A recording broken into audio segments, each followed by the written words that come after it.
ঘোৰ আন্ধাৰ ৰাতি আছিল। ৰাস্তা ওখ আৰু চুনচান আছিল। দুয়োপিনে গছেৰে আবৃত। এনেকুৱা লাগিছিল যেন কোনোবাই তাত বেৰ দি থৈছে। ৰাস্তাত এজনী মাত্ৰ ছোৱালী, মীৰা। তাই হাত দুখন মোহাৰি আছিল। ৰঙা শাৰী পিন্ধা এজনী ছোৱালী।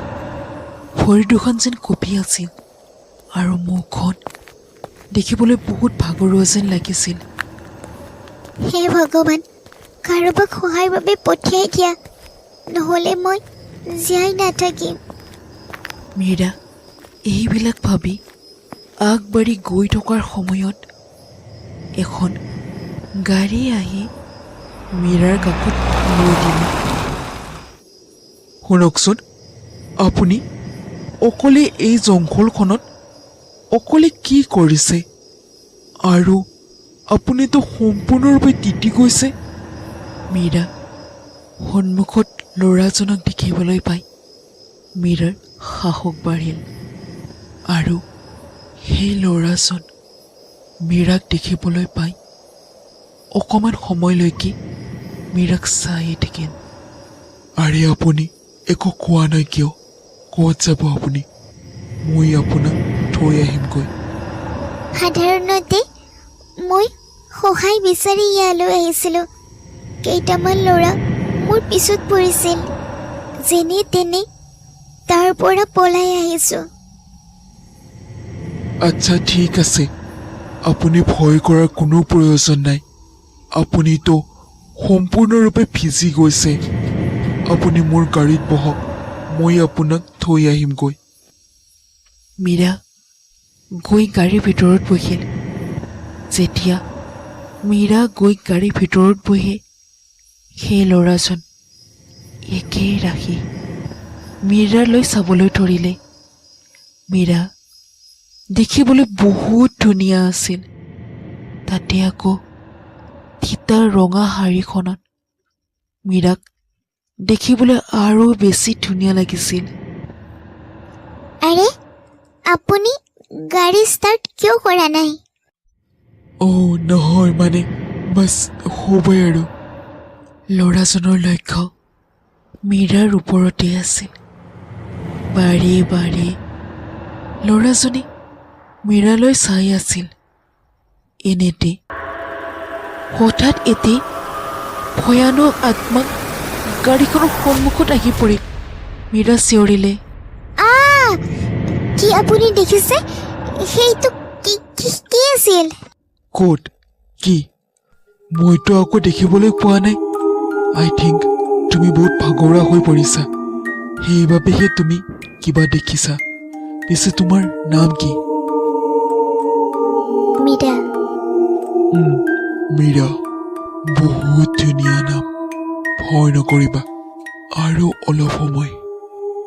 মীৰা এই ঘটনাটো পাহৰিব পৰা নাছিল। কিন্তু ড্ৰাইভাৰজনৰ চকুত কোনো ধৰণৰ ভয় বা আকাংক্ষা নাছিল, যেন একো ঘটাই নাছিল। গাড়ীখন চলি গৈ থাকিল। শুনক, মোৰ ঘৰ বাবৰি হৈছে। আজি ৰাতি আপুনি মোৰ ঘৰতে থাকি যাব। কাইলৈ ৰাতিপুৱা ইয়াৰ পৰা গুচি যাব।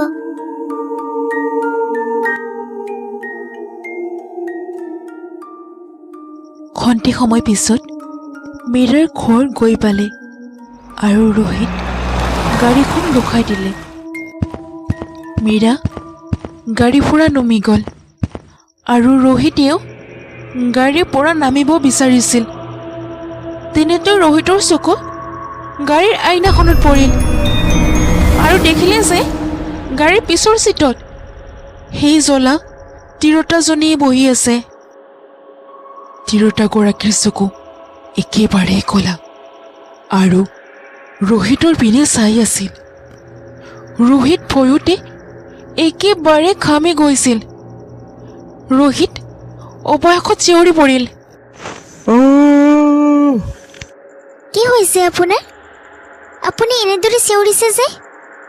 আৰু আপুনি ঘামিছে কিয়? আপুনি ঠিকে আছেতো?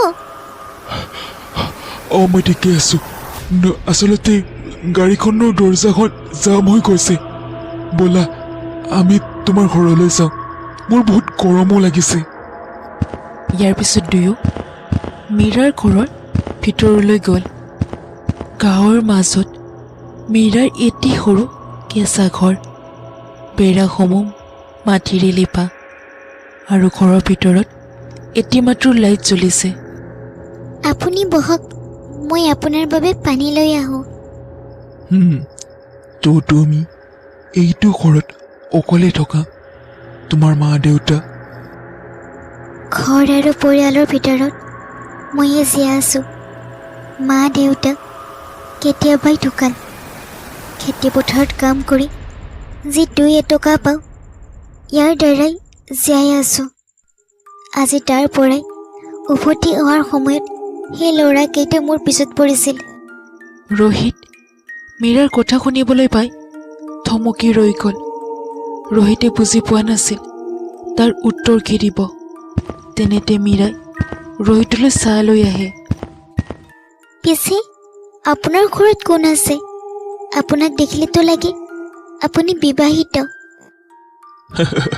নাই নাই বিবাহিতটো একেবাৰেই নহয় কিন্তু যদি মোৰ জীৱনলৈ কোনোবা ধুনীয়া ছোৱালী আহিব বিচাৰে তেন্তে মোৰ হৃদয়ৰ দুৱাৰ সদায় খোলা আছে পিছে আপুনি বেয়া নাপায় যদি এটা কথা কওঁ হয় নিশ্চয় কওক আপুনি বহুত ধুনীয়া আৰু ইমান ধুনীয়া ছোৱালী অকলশৰে থাকিব নালাগে আপুনি মোৰ লগত বিয়াত বহিব আৰে আপুনিতো চহৰৰ পঢ়া লিখা সন্মানীয় ব্যক্তি আপুনি মোৰ নিচিনা পঢ়া শুনা নকৰা ছোৱালীক কিয় বিয়া পাতিব এনেকুৱা ধেমালি মোৰ লগত নকৰিব নাই নাই মই ধেমালি কৰা নাই সঁচাই কৈছোঁ তুমি মোৰ লগত ব'লা মই তোমাক বিয়া পাতিম ৰোহিত লাহে লাহে মীৰাৰ কাষ চাপিব ধৰিলে যেতিয়া ৰোহিতে মীৰাক স্পৰ্শ কৰিলে লগে লগে ৰোহিতক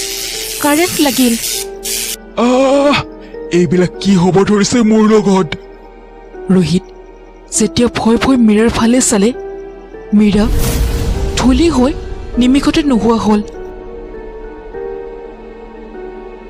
নাই নাই এইটো হ'ব নোৱাৰে তাই মোৰ সন্মুখৰ পৰা কেনেকৈ নোহোৱা হ'ল এয়া মোৰ ভ্ৰম এয়া সত্য হ'ব নোৱাৰে ৰোহিত ঘৰৰ চাৰিওফালে চাব ধৰিলে কিন্তু মীৰাক ক'তো নেদেখিলে ৰোহিতৰ হৃদস্পন্দন বাঢ়িব ধৰিলে আৰু ৰোহিত তাৰ পৰা পলাব বিচাৰিলে তেনেতে দুৱাৰখন বন্ধ হৈ গ'ল আৰু ৰোহিতে পিছৰ পৰা পায়েলৰ শব্দ শুনিলে ৰোহিত পিছলৈ ঘূৰি চালে দেখিলে যে তাত মীৰা থিয় হৈ আছিল কিন্তু এতিয়া মীৰাৰ মুখত দীঘল উৰণি লৈ আছে আৰু মীৰা ৰোহিতৰ পিনে বাঢ়িব ধৰিলে তোমাৰ কি হৈছে ইমান দীঘল উৰণি কিয় লৈছা আৰু তেতিয়া তুমি ক'ত নোহোৱা হৈছিলা মীৰা একো উত্তৰ নিদিলে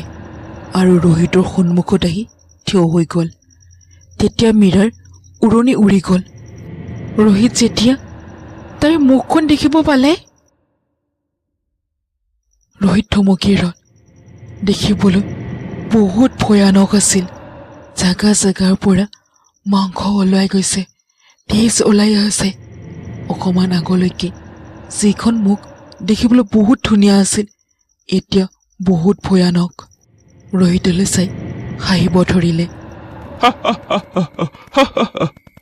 ভয়ানক হাঁহিৰে হাঁহিব ধৰিলে আজি তোৰ জীৱনৰ অন্তিম দিন তই যি তাইৰ লগত কৰিছা তাৰ পৰিণতি তই ভুগিব লাগিব যি মোৰ লগত হৈছিল সেই তই তাইৰ লগত কৰিছা মই তোক জীয়াই নাৰাখোঁ কোন তুমি মই তোমাৰ কি অনিষ্ট কৰিছো যাবলৈ দিয়া মোক প্লিজ ৰোহিত পলাব বিচাৰিছিল কিন্তু হঠাতে পিছৰ পৰা পাৰ কৰিলে ইমান সহজত তোক পলাবলৈ নিদিয়েও তই তাইক তৰপকে মাৰিছিলি তইও তেনেকে মৰিবি कुछ दिन पहले প্লিজ যাবলৈ দিয়া মোক মই তোমাৰ কি অনিষ্ট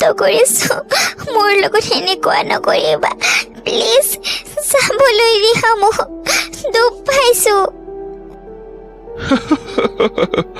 Of course, baby.